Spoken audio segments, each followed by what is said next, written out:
is there either in the front or in the back.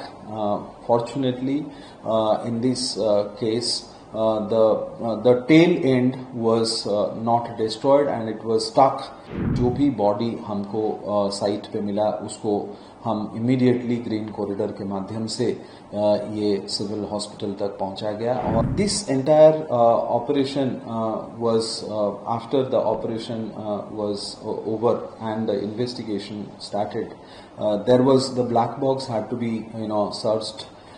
So the black box was is there either in the front or in the back. Fortunately, in this case, the tail end was not destroyed and it was stuck in the first building where it had impact.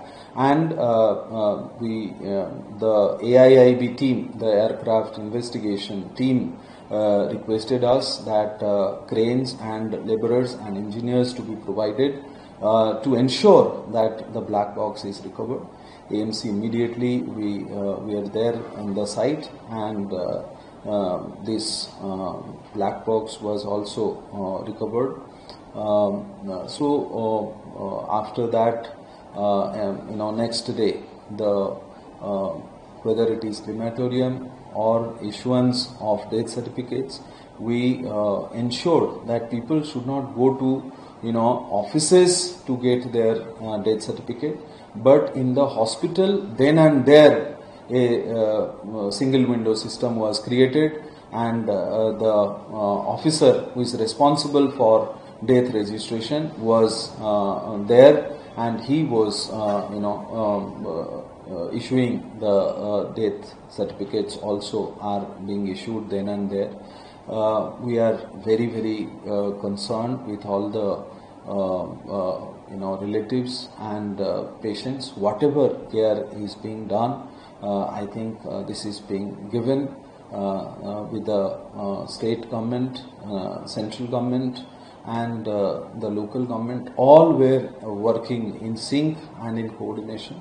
And this is a case where everybody responded quickly, everybody responded in a coordinated manner, and we tried to give our best in the entire operations. मैं office से just lunch के लिए निकल ही रहा था और fire department का call आया कि एक हादसा हुआ है, और मैं उस इमीडिएटली ये जो प्लेन क्रैश का हादसा सुन के मुझे इमीडिएटली शॉकिंग और खूब डिस्टर्ब लाया. मैं उनको जब स्थल पूछा तो उन्होंने इमीडिएटली जब हमको बोला, तब मैं लंच के लिए नहीं करके मेरा गाड़ी इमीडिएटली डाइवर्ट जो क्रैश साइट के तरफ मैंने किया.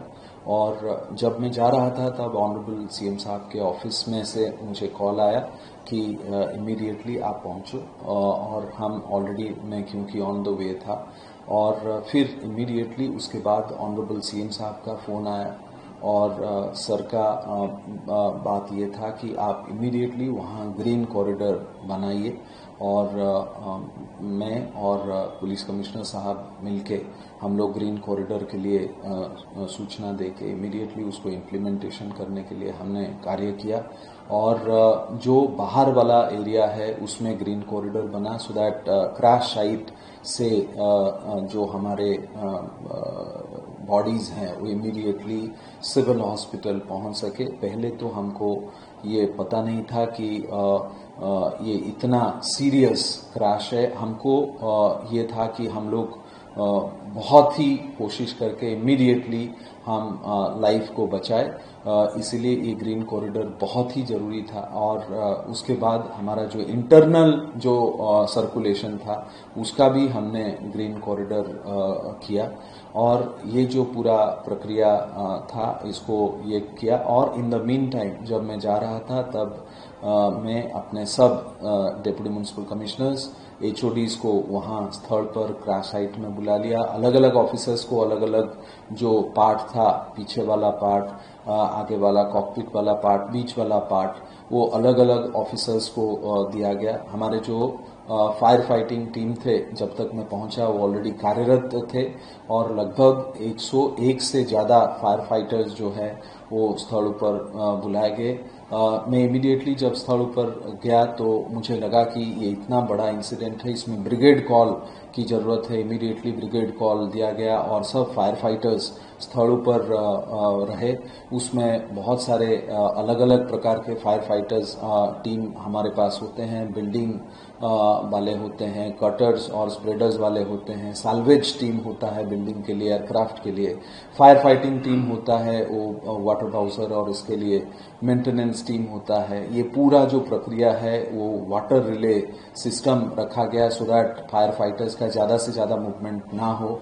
और in the meantime the ambulances were also there और more than 100 of ambulances were there। उसमें हमारे एम्बुलेंस, स्टेट गवर्नमेंट के एम्बुलेंसेस, दूसरे एम्बुलेंसेस, लगभग प्राइवेट के भी 35 से ज़्यादा एम्बुलेंसेस ट्रस्ट्स के वो भी हमारे पास उपलब्ध थे। और ये जो पूरा सर्कुलेशन वहाँ से जो भी बॉडी हमको साइट पे मिला उसको हम इमीडिएटली ग्रीन कॉरिडोर के माध्यम से ये सिविल हॉस्पिटल तक पहुंचा गया और वहाँ पर अलग अलग टीम बना के वहाँ पर हम लोगों ने पर्टिकुलरली जो बिल्डिंग वहाँ हॉस्टल बिल्डिंग विजय मेडिकल कॉलेज का था उसमें से लगभग 28 बच्चों को उसमें रेस्क्यू किया गया। नीचे जो ग्राउंड जहाँ साइट हुआ था वहाँ से 2 लोगों को जो है वो वहाँ इमीडिएटली सिविल हॉस्पिटल भेजा गया और इस हिसाब से लगभग 30 से ज़्यादा लोगों को वहाँ साइट से बचाया गया और उनको इमीडिएटली हॉस्पिटल भेजा गया। ये जो पूरा प्रक्रिया हमने शुरू किया उसमें हमको ये लगा कि इमीडिएटली कुछ दीवारों को हमको डिमोलिशन करना पड़ेगा। नज़दीक से जो है हमने अर्थ मूवर्स, जेसीबीज, हिटाचीज, लगभग 46 ऐसे डिफरेंट साधन हमने इमीडिएटली वहाँ बुला के उसको भी हमने ऑपरेशनलाइज किया सो दैट हमको जो है ये पूरा प्रक्रिया में ऑपरेशनल डिफिकल्टी कोई ना हो और ये पूरा प्रक्रिया जो है वो संपूर्ण स्विफ्टनेस और क्विक रिस्पांस था। एक विंग वहाँ पड़ा हुआ था जो एयरक्राफ्ट का, उसको हम फायर फाइटिंग और पुलिस के टीम के माध्यम से उसको साइड किया गया सो दैट एम्बुलेंस केसेस के गतिविधि के लिए कोई भी प्रॉब्लम ना हो। ये पूरा प्रक्रिया जो है वो एक बहुत ही वेल कोऑर्डिनेटेड था क्योंकि सब ऑफिसर्स में commissioner of police, collector, honourable CM साहब के ऑफिस से सब all senior officers were there in the entire in the site and entire operation was very coordinated because उसमें म्युनिसिपल कॉरपोरेशन हो या स्टेट गवर्नमेंट हो या सेंट्रल गवर्नमेंट हो, सब लोगों का टीम वहाँ उपलब्ध थे और सब लोग कोऑर्डिनेटेड एफर्ट में एक यूनिफाइड कमांड सिस्टम के माध्यम से वहाँ कार्यरत था और ये पूरा प्रक्रिया जो है बहुत ही जल्दी से जल्दी इसको किया गया। वाटर बाउसर और हमारे डिफरेंट जो शेषनाग रोबो और हमारे जो लगभग 34 से ज़्यादा गजराज जो 20,000 लीटर से ज़्यादा पानी का उसमें फ्लो किया गया। लगभग टोटल जो वाटर था लगभग 7.5 लाख लीटर से ज़्यादा पानी का उपयोग करके ये पूरा आग जो है वो बुझाया गया और ये पूरा ऑपरेशंस जो है उसको कार्यान्वित किया गया।